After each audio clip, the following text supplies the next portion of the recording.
안녕하세요. 혹시 말씀하실 거 있으면 잠깐. 아니, 특별히 말씀드릴 건 없는데, 우리 기자분들 너무 불편할 것 같은데. 사실은 우리 한 번씩 악수하고 이렇게 인사할 경우가 있는데, 이제 좀 Q&A로 걱정이 좀 많았어요. 네. 불편하지 않으세요? 좀 기자분 의자 좀 넓게 해드렸어야 되는데. 혹시 질문하고 싶은 거 있으면 몇 분만 질문 받을게요. 네. 좀 너무 짠한 질문하지 마세요. 네. 여기 먼저 네. 네. 다들 하시죠. 네. 대통령님, 저 연합뉴스 이명석입니다. 취임하시자마자 진짜 숨 돌릴 틈도 없이 선수만 나서게 됐는데요. 노고가 참 많으십니다. 대통령께서 이제 대선 때부터 국익중심 실용 외교를 굉장히 강조를 하셨는데, 국민들도 그러다 보니까 아무래도 지금 한미 간 현안 중에 통상 관세 협상에 관심이 굉장히 집중되어 있거든요. 이번 기회에 혹은 이 다음이라도 트럼프 행정부를 상대를 할 때 이것만큼은 한국 정부 입장으로 꼭 관철하고 싶다거나 이런 메시지만큼은 꼭 가리시키고 싶다거나 좀 생각해 주실 게 있는지 좀 궁금합니다. 구체적인 협상 내용은 협상이라는 게 워낙 변수가 많아서 뭐라고 딱 정하기는 어렵습니다. 그런데 중요한 거는 최소한 다른 국가에 비해서 더 불리한 상황에 처하지 않게 하는 건 중요한 과제일 것이고, 우리 기업인들도 뭐 다른 나라와 동일한 조건이라면 어차피 똑같은 경쟁인데 해볼만 하지 않냐 이런 말씀을 하시더라고요. 그 얘기를 듣고 나니까 마음이 많이 편해졌습니다. 외교라고 하는 게 또 한쪽에만 이익이 되고 다른 쪽은 손해가 되는 것은 바람직하지 않아서 모두에게 도움되는 상호 호혜적인 결과를 만들어내려고 노력해야 되고 또 그렇게 만들어야 되겠죠. 워낙 여러 조건들이 많이 겹쳐있기 때문에 얘기를 해보고 최선을 다하도록 하겠습니다. 네. 열심히 예정이 없던 인터뷰를 하게 되는. 네. 네, 합시다. 네. 예, SBS 강청환 기자라고 합니다. 앉아서 하셔도 괜찮습니다. 지금 아직 가고 있는데 이런 질문들은 사실 죄송한데 다녀오셔서 국내 현안이 4,000개 있잖아요. 그래서 두 가지 질문을 드리고 싶은데, 하나는 지금 김민석 총리 후보자랑 이한주 국정기획위원장 같은 경우에 신상 관련 의혹 문제가 계속 불거지고 있는데 여기에 대해서 대통령께서 어떻게 생각하시는지 궁금하고요. 그리고 이제 다녀오셔서 추경 관련 공모회가 예정돼 있는데 지금 보편지급이다, 선별지급이다, 아니면 보편지급이다, 또 차등 지원이다, 이런 다양한 얘기가 나오고 있는데 어떻게 생각하시는지 궁금합니다. 일단은 이제 추경 편성 관련해서는 여러 의견들이 있습니다. 그러나 다만 이게 소득 지원 정책이냐 아니면 소비 진작 정책이냐 그 성격에 따라서 만약에 소비 진작 정책, 경기 정책의 측면이 강하다면 세금을 더 많이 낸 사람한테 혜택을 주지 않는 것은 오히려 바람직하지 않은 역차별이라는 측면이 있죠. 소득 지원 정책이 아닌 소비 진작 정책 측면만 있다면 저는 동등하게 하는 게 당연히 맞다라고 생각합니다. 그런데 또 한편으로 보면 지금 서민 살림이 너무 어렵기 때문에 소득 지원 정책의 측면이 또 없는 건 아니라서 소득 지원 정책의 측면을 강조하면 당연히 어려운 사람에게 더 많이 지원해야 되겠죠. 또 한 가지는 이런 것도 있죠. 이게 소비 진작 정책이라고 하더라도 저소득층의 소비 성향이 높기 때문에 저소득층에 지원하는 게 오히려 소비 진작에 더 도움되는 측면이 있습니다.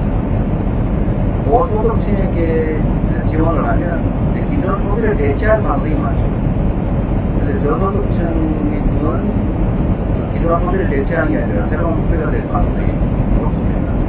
이 두 가지 측면을 모두 고려해야 되는데, 그래서 일단은 두 가지를 좀 섞어하는 게 어떻겠냐 그런 생각을 가지고 있는데, 재정당국의 안을 좀 보고 또 당정협의도 해야 되니까 그 조정 과정을 좀 살펴보도록 하겠습니다. 또 한 가지 곤란한 질문 하시면은 일단 총리후보의 문제는 청문회 과정이 있으니까 제가 본인에게도 어떻게 되는지 물어봤는데 본인으로서는 뭐 충분히 다 설명할 수 있는 예를 들면 그냥 의혹에 불과하다라고 말씀하고 계셔서 충분히 청문회 과정에서 충분히 다 설명할 수 있을 거라고 생각이 됩니다. 이한주 기획위원장은 사실 뭐 공직자가 아니라 일종의 자원봉사인데 그러나 그것도 역시 뭐 공직의 성격이 이렇게 나누니까 검증하는 것은 불가피한 거라고 생각됩니다. 그 역시도 충분히 설명할 수 있다고 하니까 본인의 설명을 더 들어보도록 하겠습니다.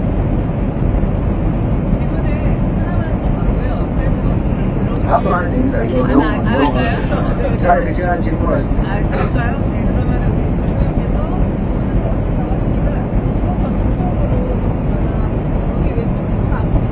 저기 전에 방출됐다가 돌아오신 일단 숫자가 늘었습니다. 지금. 네, 그 새로 지난번보다. 네. 방출됐다 돌아오신 쪽한테 기회를 주세요. 네, 요번에는 아직 아직 안 왔어요. 네, 숫자가 늘었습니다. 네, 아쉽죠. 과거 문재인 정부 시절로. 네. 내리시는 김영상이라고 합니다. 그 G7 정상회의 관련해서 여쭤보고 싶은데 이렇게 취임 20도 안 되어 가시기로 결정하신 배경을 기자님이 직접 말씀을 주시고요. 그 다음에 후보 시절에 G7 플러스에 대한 말씀을 하셨는데 혹시 그것도 좀 염두에 두고 결정을 하신 건지 궁금합니다. 사실 지금 취임한 지 며칠 되지 않아서 국제회의에 참석하는 건 무리가 있는 게 분명합니다. 그래서 당초에는 국내 문제도 많아서 불참할 것을 사실은 고려를 많이 했는데 또 한편의 의견이 이 국제사회에 대한민국이 신속하게 정상화됐다는 것을 좀 보여주는 게 필요하다라는 의견도 있었고 또 앞으로는 우리가 국제사회가 협력할 분야가 상당히 많은데 좀 무리하더라도 일찍 정촉하는 게 낫겠다는 의견들이 많아서 당초의 생각과는 좀 다르게 급작스럽게 참여하게 됐습니다. G7 플러스는 뭐 가능한 기회가 된다면 노력을 해봐야 되겠죠.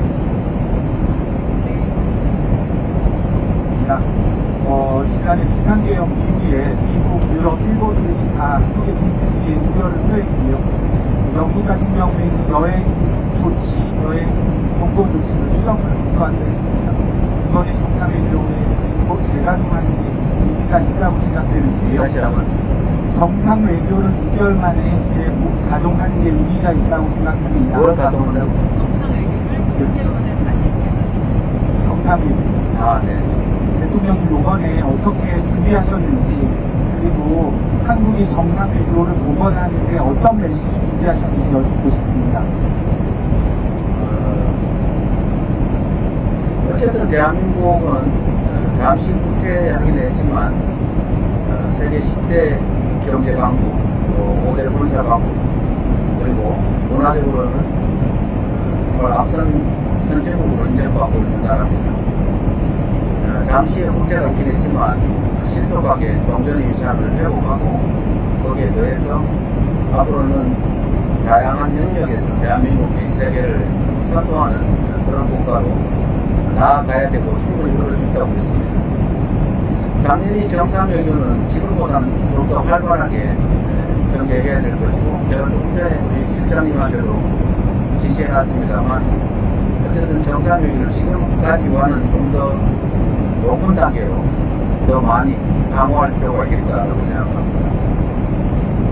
앞으로 국제경쟁도 좀 심각해지고 특히 이재명 정부에서 민생과 경제를 매우 중시하고 있기 때문에 통상국가인 대한민국이 국제관계를 잘 발전시켜야 우리 기업들의 해외 진출도 좀 더 원활할 수 있겠다는 생각입니다. 경제 영토 확장이라는 측면에서 지역적으로도 영토 확장이 해야 되지만 내용으로도 보면 문화산업이라든지 또 새로운 산업 영역에 국제적인 협력을 강화할 필요가 있겠다. 그래서 앞으로는 지금까지는 좀 더 높은 단계로 정상회의를 포함해서 국제협력을 강화할 생각입니다. 오히려 그쪽의 비중을 점점 높여야 되지 않을까 그렇게 생각하고 있습니다. 그러면 진짜 마지막 질문으로 나눠보겠습니다. 네, MBN 송정기자입니다. 저는 좀 부끄러운 질문인데, 대통령님 오늘 첫 국정 지지율 조사 결과가 나왔습니다. 58.6%가 나왔는데 이 수치에 만족하시는지 궁금하고요. 그리고 임기 시작하시는 출발이시기에 저희가 나중에 기록용으로 활용한다는 측면에서 질문을 드리는 건데, 임기를 끝내실 때쯤 이 정도의 지지율이라면 내가 성공한 제법 잘한 대통령이다라고 만족을 하실 수 있는 수치가 어느 정도인지 궁금합니다. 어려운 질문이네요. 근데 저는 언제나 공직을 시작할 때보다 마칠 때 지지율이 높았던 것 같습니다. 제가 경기도지사 출발할 때도 전국 꼴찌였는데 마칠 때는 가장 높았죠. 성남시장 때도 아슬아슬하게 이긴 정도였는데 마칠 때는 아마 시장 만족도가 80% 정도였던 것 같아요. 최선을 다할 생각입니다. 그리고 그게 외양이나 이미지가 아니라 우리 국민들의 실질적인 삶이 개선되고 대한민국이 한 단계 더 버전업 됐다라고 생각할 수 있도록 최선을 다할 생각입니다. 목표치를 정하는 건 무의미하고 출발 때보다는 마칠 때 더 높아졌으면 하는 기대를 가지고 있고 그렇게 되도록 최선을 다할 생각입니다. 평가야 결국은 결과로 우리 국민들이 하게 되지 않을까 그렇게 생각합니다. 네, 그럼 이 정도로 질의응답을 식사들 다음부터 하세요. 네, 보기 뭐까지만. 네, 여기까지만. 네. 대통령님, 저는 한국일보 이성택 기자입니다. 저기 이번에 첫 해외 순방 준비하셨을 때 많이 하셨을 것 같고요. 여러 다른 질문들이 좀 나왔었는데 이번에 특검 3가지가 한 번에 이제 출범을 해서 준비가 좀 갖추고 있는데요. 뭐 제가 사실인지 아닌지 모르겠지만 대통령님께서 이륙하기 직전에 특검 3분을 만났다 이런 보도도 있고 해서 혹시 그 특검 이번에 출범하는 데 있어가지고 과연 어떤 기준으로 좀 특검 그 운영을 좀 도와주실 거고 또 어떤 결과가 나오기를 기대하시는지 한 말씀 듣고 싶습니다. 저는 그 3번 특검 아직 얼굴도 한번 본 적이 없습니다. 개인적으로 이름을 알던 사람은 그 누구죠? 그 감사원 계시던 그 양반은 제 기억으로는 성남시장에 있을 때 공안검사를 해가지고 내가 그때 기억이 있어요. 그때 한 번 봤던 기억이 있습니다. 그거는 전혀 본 일이 없는 특별한 인연이 없는 분들이죠. 인사와 관련해서는 제가 개인적으로 특별한 정보를 갖고 있지 않기 때문에 최대한 주변 분들의 많은 의견을 들으려고 하고 친소하기보다는 중립적이고 역량 있는 사람으로 그리고 그 직위에 맞는 사람으로 선정하려고 최선을 다합니다. 특검도 어차피 국회에서 선정해 주는 쪽 안에서 선정해야 되는데 특검보 추천들이 또 들어오는 모양이더라고요. 그것도 역시 주변 의견을 최대한 많이 들어서 그 특검의 취지에 맞는 사람으로 선정되도록 노력할 뿐이지 개인적 인연을 특별히 강조할 생각도 없고 그래서는 안 된다고 생각합니다. 이게 지지율하고 관계가 높은데 결국은 마지막에 결과로 우리 국민들은 평가하기 때문에 결과가 잘 좋으려면 좋은 인재를 그 직위에 맞는 훌륭한 인재를 선정하기 정말 중요합니다. 내가 개인적으로 그 사람을 아느냐 어떤 관계에 있느냐를 무슨 의미가 있겠습니까? 잠시 기분 좋을지 몰라도 그건 되게 나쁜 결과를 했기 때문에 마지막 지지율 관리에 별로 도움이 안 됩니다. 네, 고맙습니다. 감사합니다. 그리고 전혀 이건 예측하지 못한 질의응답을 하게 됐는데 제가 우리 대변인한테 말씀 들었는데 이번에 인원수를 좀 늘렸다고 하는데 꽉 찼는 말인데요. 네, 그리고 전에보다 숫자를 늘렸다고요? 맞습니다. 국정 과정이 더 많았고요. 그만큼 더 됐습니다. 어쨌든 저희는 이제 언론인 여러분들한테 최대한 기회를 좀 많이 드리자 이런 입장입니다. 그래서 비행기 자리가 좀 많으면 더 많은 분들이 함께 했으면 좋았을 텐데 그래서 최대한 꽉 채워서 함께 가는 것 같아서 다행이라고 생각되고요. 저번에 우리 MBC는 쫓겨났다가 이번에 다시 복귀한 겁니다. 글쎄 좀 조심하시지. 어쨌든 그런 일들 없이 또 우리 대통령실 그러니까 출입기자 맞습니다. 그것도 지금 뭐 네, 다시 중단된 데가 꽤 있다고 중입니다. 뭐 그런 데도 가능하면 제한 없이 함께 할 수 있도록 노력하겠습니다. 우리 대변인은 잘하고 있나요? 대답을 들어보니 별로거든요. 필요한 게 있으면 우리 대변인 다 따라하셔가지고 잘 하도록 하겠습니다. 그리고 제가 최근에 말씀을 듣기로는 소통이 잘 안 되는 것하고 꽤 불만이라는 얘기가 있던데 아닌가요? 아니, 뭐, 그건 아주 초반이니고요. 지금은, 네. 괜찮아요? 아닌 것 같아요.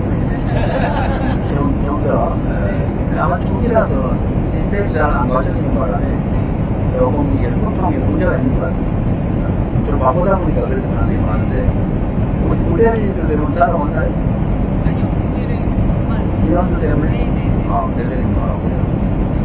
뭐 대변인실이 조금 체제가 갖춰지면 여러분들의 불편함이나 이런 것도 많이 개선될 겁니다. 어쨌든 국민들의 눈과 귀 역할을 하시는 군대시니까